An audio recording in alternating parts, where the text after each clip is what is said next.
Hey guys, welcome to this episode of Carmen Tries. You're gonna be redoing my room with me. I'm gonna talk about the supplies that I use, where I drew that inspiration from, the problems that I needed to solve, and everything that I disliked about my room before I even decided to redo it.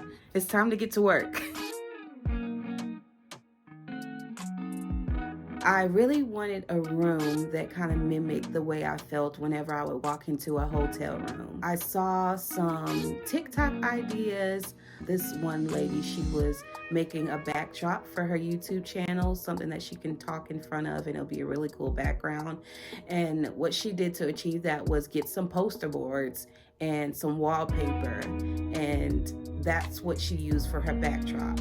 So I got my mind and my brain turning, my wheels turning, and I was like, you know what? I could do that same thing, but do something like a headboard type of thing. And then for my gaming wall is what we're calling it, my boyfriend showed me this picture of this really cool TV wall that had a whole bunch of LED lights on it. So I was like, I bet that looks really cool. There were a lot of problems that I needed to solve and a lot of things I did not like about my room before I did my makeover. I had this really ugly headboard, and honestly that day I woke up and I told my boyfriend, get it out of here.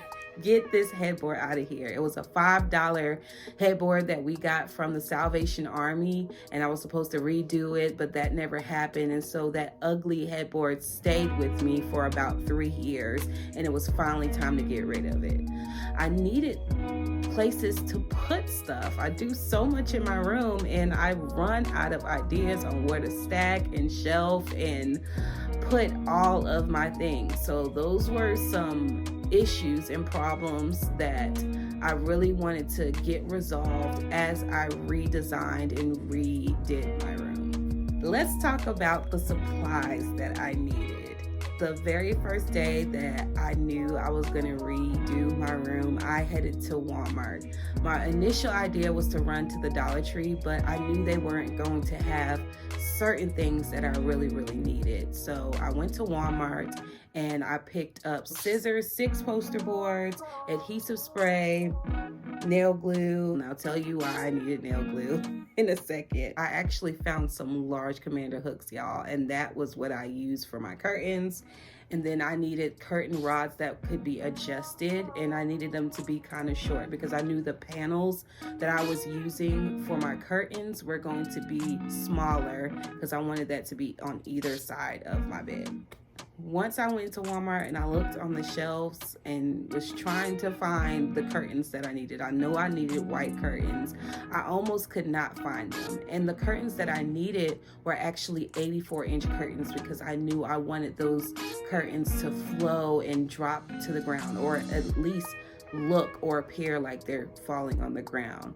And I looked and I looked and I looked in the curtain section. I ended up finding the exact curtains that I needed on a side aisle, and they were only like $6, and both of the panels came in the package. I was so excited. I'm getting chills just thinking about how excited I was in that moment when I found the exact curtain that I needed. Prepping for this project was not the smoothest as I would have liked it to be. But keep in mind, this is my first time ever redoing my bedroom. There was a lot of this stuff that I had never even tried before.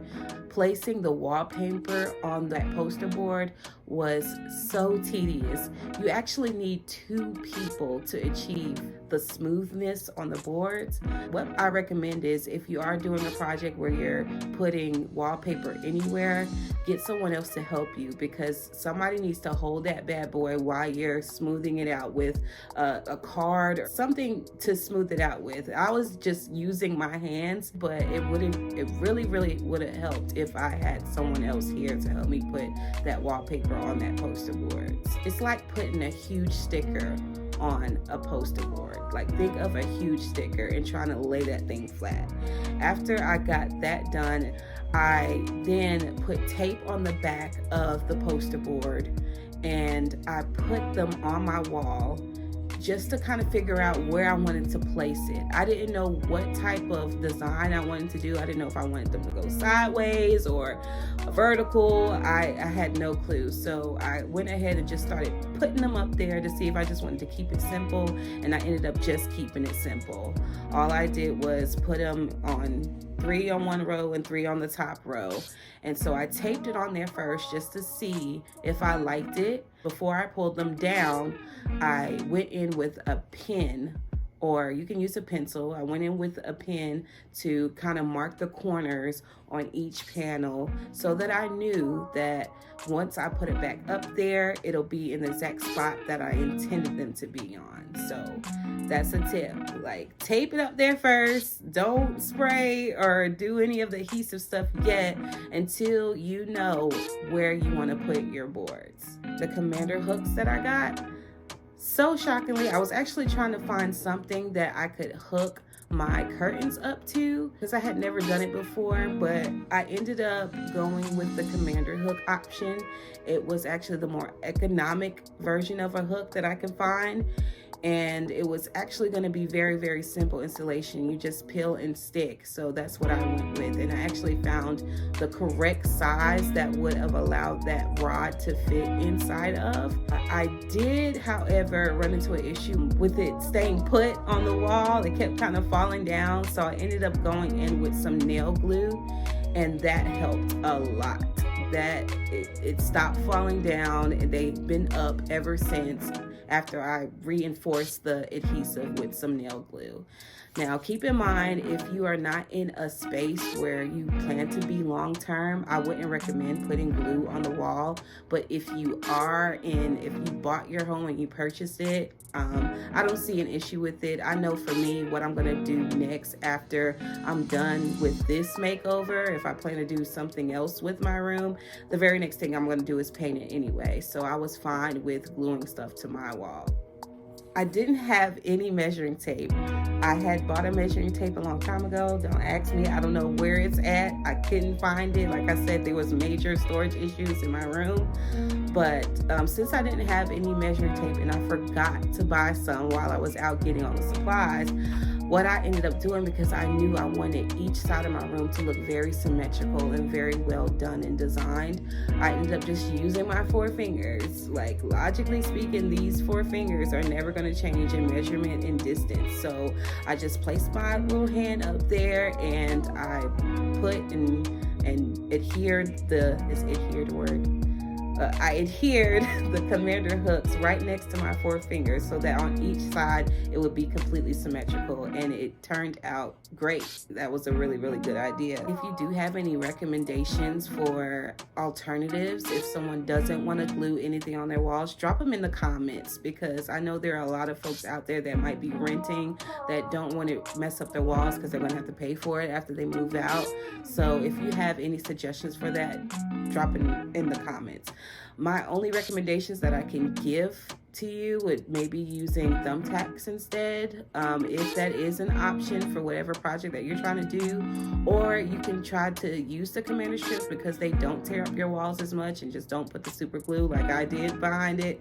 But use lightweight stuff, lightweight curtains, whatever you're trying to hang on that, make sure it's lightweight. Let's get into the decor, the decorations. What I was going for was an illuminate and elegant look. I picked up a couple of plants, like little trinket plants. The green and white popped on my side shelves that I have on each side of my room because it's a gray color. It's like a milky, like dark gray color. And so when I placed those plants on it, it really made the bedroom start to come to life. But after it was all said and done, it was just too much white for me. Like, I was like, girl, what in the world? What is with all of this white? And I was just like, in my head, I was just like, it's gonna be great. Like, white, everything. So I knew I needed to break up the white somehow. And so I just made one simple change to break up the white. I used the Dollar Tree vine lights that I got, and I just set them on each side of my room, right on the corners were on the commander hooks. I just hung those Dollar Tree vines down the sides of my room, and that actually broke up the white more than I thought it would. It was just one simple change, and it all really came together, and it was super gorgeous as well to see the vines light up. When I wake up the next day and I'm turned on my side, and I'm on my side and I'm waking up, like I see those vines like to my side, and I just feel like a little princess or something. I don't know, I can't explain it. But I had some shelves already that I previously owned, but I set them up in the wrong places. It just didn't look good. So I actually Googled searched how to set up triangle shelves, and I saw some really cool ideas. And the one idea that I was inspired from was the shelf sitting upright in one corner and then another shelf like falling down on the other side, like backwards, flipped. I don't know how to say that thing, but yeah, so it looked like a mosaic, and I was like, that would be a cool idea to do with the shelves, just kind of make it look like a mosaic. And I was while I was at TJ Maxx, I saw this triangle LED shape it yourself wall light, and I was like, that's going in the room. I had some issues with that light and putting it up there, and that's going to be for another time in another video. But I placed that up there, and I kind of stuck another shelf in the mouth of that mosaic that we built. Anything that I get off of Amazon, I'm going to place a link in the comments so you guys will always know where I got my stuff off of Amazon. And you can just click that link and it'll lead you right to it, and you can add it to your shopping cart as well. I know what you're asking, and I know what you're thinking. Well, how much did all of this stuff cost? So I'm going to break it down. My bedding was $20. My comforter was $30. The poster boards were only 98 cents a piece, coming up to a grand total of $6 for the poster boards. The wallpaper was $29 from Walmart. The plants that I got from TJ Maxx were only about $5 a piece, so maybe like $20 on that. The triangle LED light was $40. The shelves were from 5 and Below, $5 a piece. The gaming LED light that I got from Amazon was $14. The curtains were $6. The vine lights were from the Dollar Tree, and they were $3 a piece. So the mushroom light was from 5 and Below, and that was $5. The corner shelf, and I only have one in my bedroom, that was $5 from 5 and Below. And I got a surge protector to solve that cord issue, and that was $10 from Staples. We are at a grand total of $206. Just $206. Like, people renovate and redo their bedrooms starting at $4,000, and I knocked all of that cash off and got the cheapest result, got it from the cheapest places ever. And I cannot believe that I was able to save that much money and finally getting the room that I desired, getting my room to look like what I've always wanted, and that is like a whole vibe.